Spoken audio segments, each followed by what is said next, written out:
Combien ça m'a coûté de faire 2 semaines au Japon? Je vais te le dire très simplement parce que je viens de terminer le calcul. Ça m'a coûté exactement. Petite fantaisie, je suis rentré chez Joël Robuchon et il a fait des baguettes miniatures. On va voir ce que ça donne si c'est aussi bon qu'au pays de la baguette. Nouvelle journée à Tokyo au Japon. Il fait un petit peu plus frisqué que les jours précédents. On arrive là dans le dernier vlog qui aura lieu au Japon après suite des aventures dans la prochaine vidéo. C'est donc dans cette vidéo que je vais te dire concrètement combien ça m'a coûté de faire 2 semaines à Tokyo. Je vais te dire exactement à l'euro près combien ça m'a coûté au total. Comme ça te donne un ordre d'idée si éventuellement tu envisages de t'y rendre prochainement. Pour rappel, qu'est-ce que je fais au Japon? Je fais actuellement une mini-retraite à 29 ans. Qu'est-ce qu'une mini-retraite? Pour faire très simple, c'est une coupure dans une vie active à partir d'un mois qui te permet de décrocher, de prendre du temps pour toi, pour profiter quand tu es encore plein d'énergie et de ne pas attendre d'avoir tout simplement 65-70 ans. Donc c'est parti. Là, on est dans un parc d'attractions. Pas un parc d'attractions fou, mais très drôle.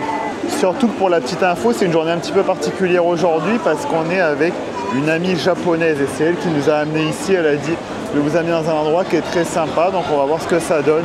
Hyper drôle, regardez-moi ça.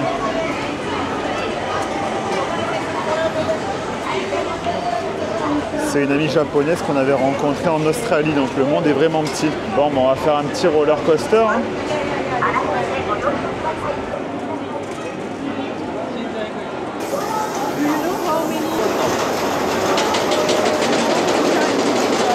Bon, c'est pas les plus grosses attractions du monde, mais c'est vraiment drôle. C'est marrant de faire ça au Japon, honnêtement. Là, on va en faire une petite deuxième pour le fun.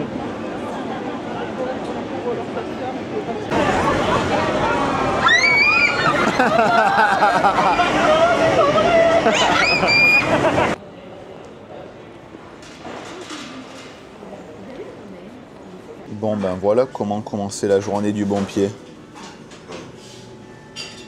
Eh ben très sympa, ça s'appelle Yayoi, je ne sais pas si je le prononce bien, mais tout ce qu'on aime, de la saveur, c'était bien consistant.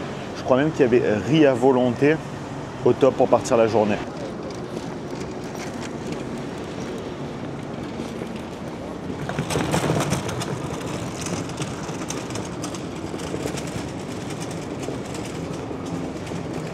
Là, le quartier dans lequel on se trouve, c'est Ginza. Donc quand même un quartier très orienté boutique de luxe. Sympa à voir pour la balade. Regardez, c'est plein. Hein. Très sympa d'ailleurs là-bas. Bon, vous le voyez sûrement pas à l'image, mais c'est l'horloge, c'est une Seiko. Très cool. Petit détail très cool. Bon, Tokyo, c'est une ville pleine de surprises. Tu marches et tu te rends dans une expérience immersive de Squid Game. C'est fou. Incompréhensible. Entrée libre comme ça, tu te balades, tu rentres dedans, c'est une opération commerciale. Alors là, changement de quartier, petite balade et qu'est-ce qu'on voit? Maison Paul Bocuse. Comme ça, au travers d'une rue. Incroyable. Ça c'est vrai que par contre, la France, on rayonne énormément sur la bouffe, mais dans le monde entier. J'imagine que c'est le resto. Là, il est fermé, mais incroyable.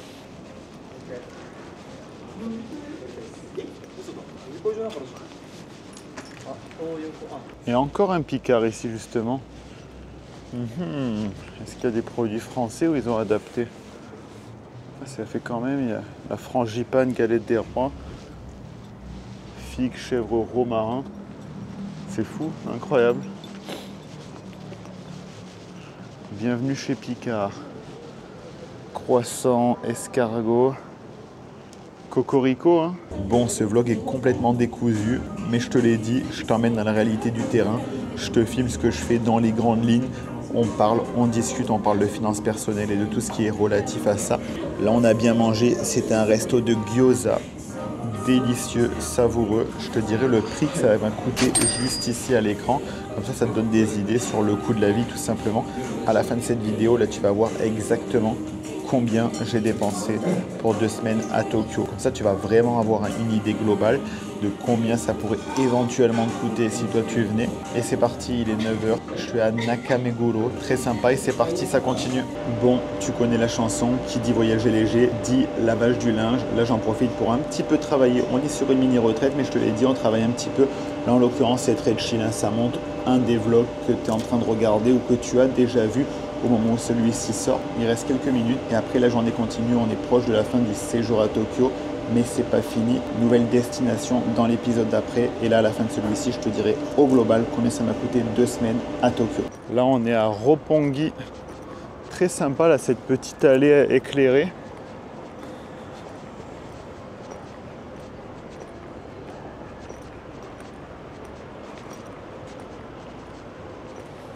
Très luxe encore hein, comme quartier. Personnellement, je suis pas du genre à faire du shopping luxe ou quoi que ce soit, mais c'est quand même intéressant de voir les différents quartiers malgré tout. Cocorico, une fois de plus, hein, comme dans tous les endroits de luxe à Tokyo, on peut avoir la présence de grands noms de la cuisine française. Là, l'atelier de Joël Robuchon. On est vraiment bon là-dedans. C'est vrai qu'on rayonne dans le monde entier. On n'est peut-être pas bon dans plein de choses, mais il faut reconnaître que sur la gastronomie, on est quand même très solide, on est au top. Petite fantaisie, je suis rentré chez Joël Robuchon et il a fait des baguettes miniatures. On va voir ce que ça donne si c'est aussi bon qu'au pays de la baguette. Elle est excellente. Ça va pas coûter cher en plus pour l'expérience, trop bien.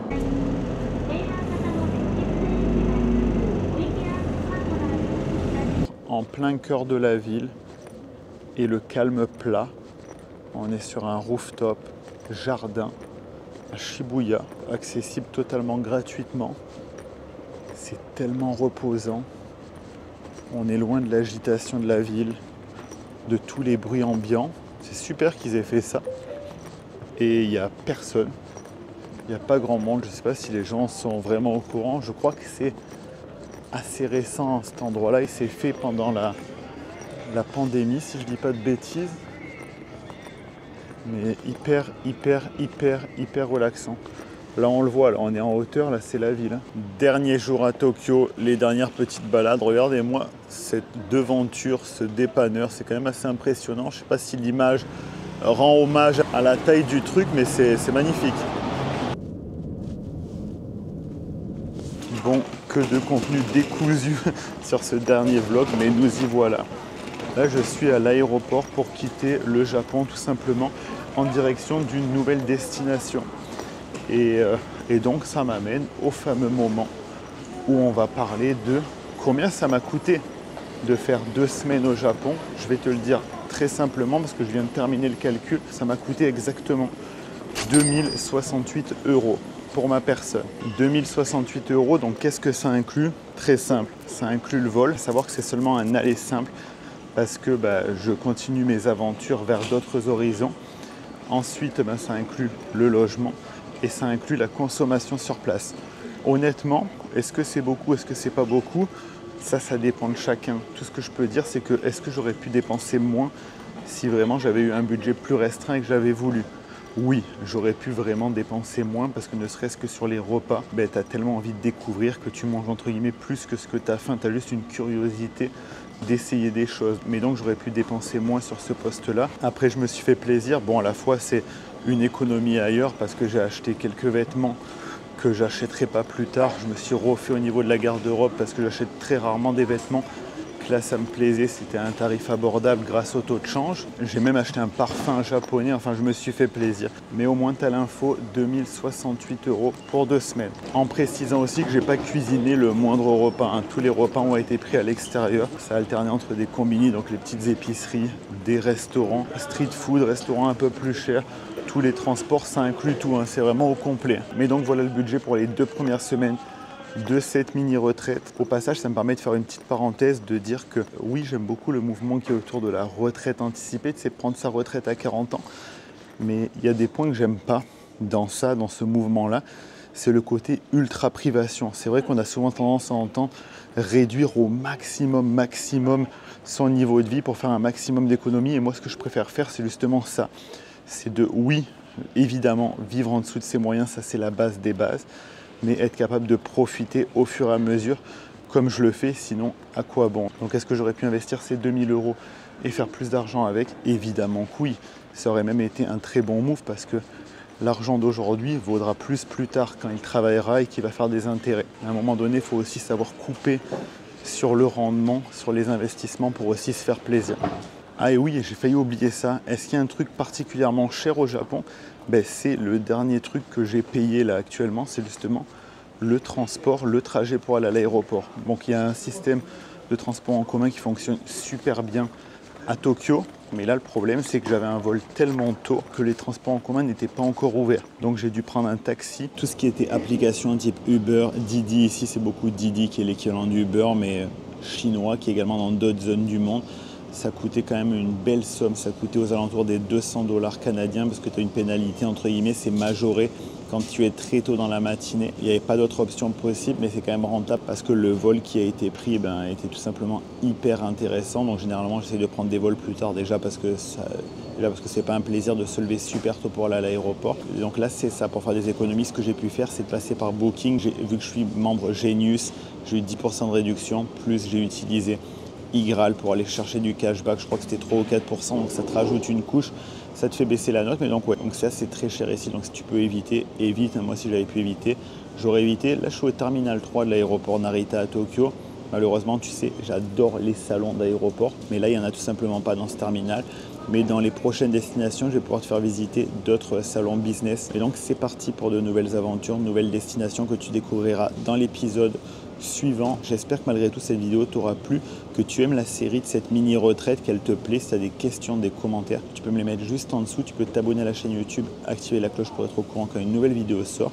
Et sur ce, je vais aller prendre mon vol. Je te souhaite une bonne journée, une bonne soirée. Ciao!